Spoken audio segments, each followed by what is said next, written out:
Les journées collaboratives organisées par Tenerdis portaient cette année sur le bâtiment. Elles visaient à présenter par les industriels et les centres de recherche les dernières innovations en matière d'efficacité énergétique dans ce secteur et de permettre aux différents corps de métier de la filière de se rencontrer afin d'échanger et d'envisager un travail collaboratif. Je pense que le travail collaboratif est fondamental pour réussir l'enjeu environnemental qui est devant nous.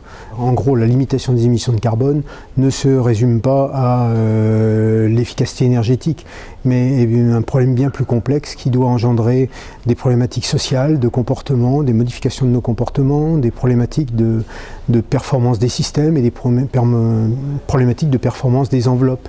Donc il est bien évident que dès qu'on veut approcher ce problème-là, c'est une vision globale et donc qui dépasse les compétences strictes d'une seule entreprise ou d'une seule compétence. Moi je trouve que ces journées collaboratives organisées par Tenerdis, c'est très important parce que ça amène tous les acteurs du bâtiment à se rencontrer, que ce soit les gens de l'enveloppe dont je m'occupe plus particulièrement, mais au-delà de l'enveloppe, il y a la question donc des systèmes de chauffage qu'il faut toujours rapporter, des systèmes d'éclairage. Il y a aussi tout ce qui est la garantie de performance qui devient un point très important. Nous, en tant que laboratoire de recherche, notre rôle, c'est vraiment de bien comprendre un certain nombre de phénomènes physiques et de savoir ensuite les traduire justement de manière utilisable et applicable par les industriels, par les différents collaborateurs qu'on peut avoir dans le monde, qu'on pourrait qualifier de professionnels.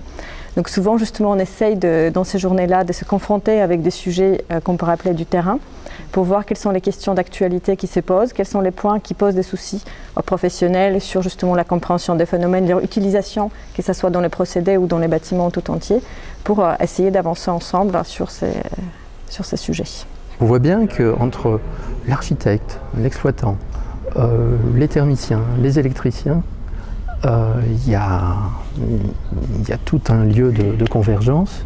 Il est important de mettre tous ces gens-là ensemble vers cet objectif du bâtiment efficace, zéro énergie, énergie positive, enfin, etc. Il y a tout un tas de mots pour mieux utiliser les énergies renouvelables, moins utiliser évidemment les énergies fossiles. Pour Energypool, c'est quelque chose qui est très important. On est dans un métier qui est nouveau, qui est en train de se construire, sur lequel il est important de trouver des nouveaux partenaires, de trouver des nouvelles idées, des nouveaux consommateurs avec lesquels on peut travailler. Maintenant, il faut qu'on se tourne vers des capacités qui sont plus petites. Donc on cherche des choses innovantes pour pouvoir travailler avec de nouveaux types de capacités.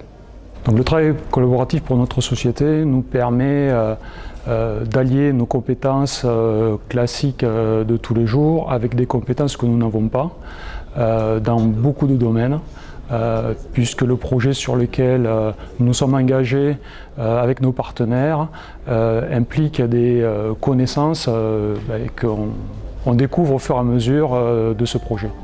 Plusieurs thématiques abordées illustrent les projets de recherche et développement en cours ou à venir dans le domaine. C'est le cas du projet de l'entreprise Parex Group dans la rénovation du bâtiment. Le projet Parexité, donc c'est un parement extérieur pour l'isolation thermique. Le but, c'est de contribuer à l'efficacité énergétique des bâtiments. Il va faire l'objet d'une application sur une maison expérimentale sur la plateforme Technolac. Et donc cette maison va être instrumentée de capteurs. Et l'intérêt de ce projet, c'est de pouvoir vérifier dans le temps, grâce à ces capteurs, la performance énergétique réelle de notre système par rapport à tout ce qui est calcul théorique qui nous sont permis grâce aux outils de simulation. On travaille avec différents partenaires, chacun apporte ses compétences et son savoir-faire pour la bonne réalisation du projet. La notion de confort d'été amène à travailler sur les paramètres solaires des bâtiments pour garantir une bonne chaleur aux occupants et optimiser la consommation énergétique. Là encore, le travail collaboratif trouve tout son sens.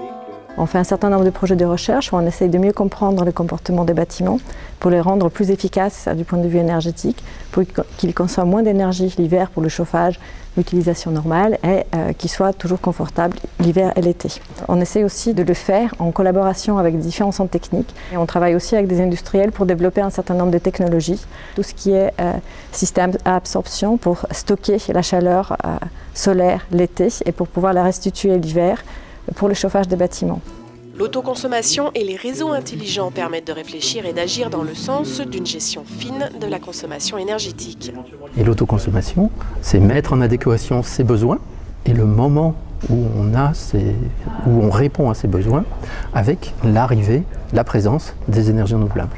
Un des inconvénients des énergies renouvelables, c'est leur variabilité que l'on maîtrise moins.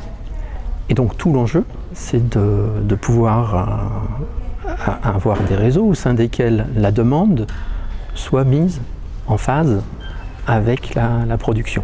Et ça doit se faire par des actions à tous les niveaux, aussi bien au niveau de l'usager, du particulier, dans son logement, dans ses besoins de déplacement, son véhicule électrique, et puis à un niveau plus agrégé, au niveau de la commune, du département, de la région. La start-up EnergyPool installée à Savoie-Technolac est aujourd'hui une illustration de cette autoconsommation à travers son activité d'effacement énergétique. EnergyPool est une entreprise innovante qui fait participer des consommateurs à l'équilibre offre-demande. Donc, qu'est-ce que ça veut dire concrètement? C'est qu'ils modifient leur consommation à certains moments stratégiques de la journée et ça leur permet de réduire de manière significative leur facture énergétique. Au-delà des innovations techniques, les journées collaboratives Tenerdis du bâtiment montrent que l'avenir énergétique se porte également sur le changement des comportements usagers et professionnels dans une gestion optimisée de l'énergie.